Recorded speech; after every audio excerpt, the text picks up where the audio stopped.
ગઈ તારીખ 4/8/26ના વહેલી સવારે ગુંદડા ફાટક ગોંડલ પાસે રેલવે ટ્રેક પાસે એક અજાણી મહિલાની લાશ મળેલી,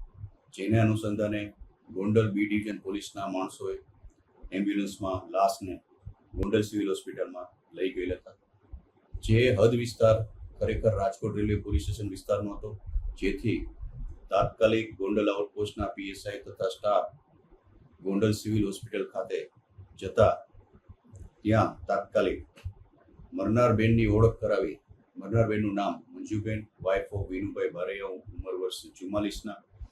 પોતે ગોંડલ વોરાકોટડા રોડ ઉપર રહેતા હોય, જેની ઓળખ થતા તાત્કાલિક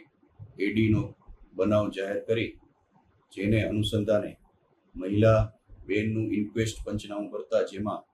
તેના માથાના ભાગે તથા બંને હાથમાં ઈજાઓ થયેલ હોય, જે શંકાસ્પદ જણાતા તાત્કાલિક રાજકોટ ફોરેન્સિક વિભાગ સિવિલ હોસ્પિટલ ખાતે તેનું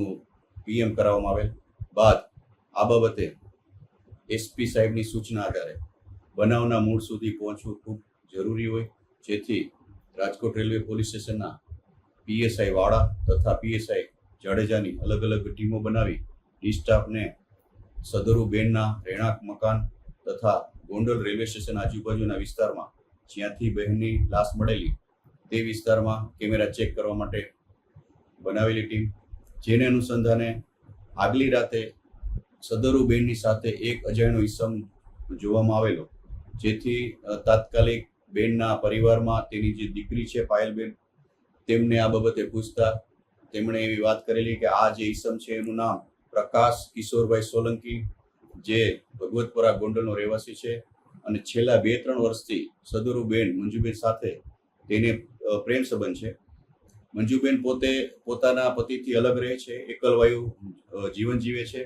અને ઘણા સમયથી આ પ્રકાશ સાથે તેને ઝઘડાઓ પણ થાય છે. જે લગ્નના દબાણ બાબતે આ બેન પ્રકાશ સાથે ઝઘડાઓ કરતા હોય છે,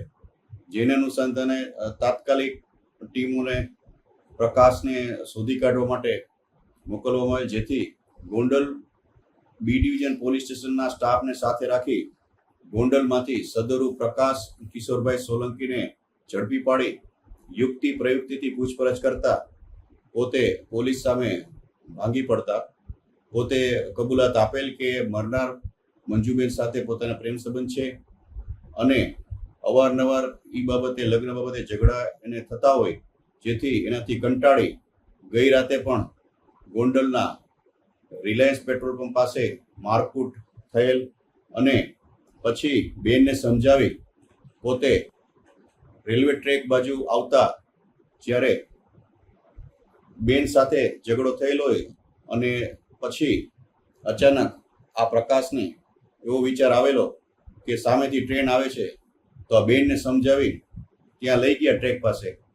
અને ચાલુ ટ્રેનમાં સાઈડમાંથી બેનને ધક્કો મારતા આ બેન ટ્રેન સાથે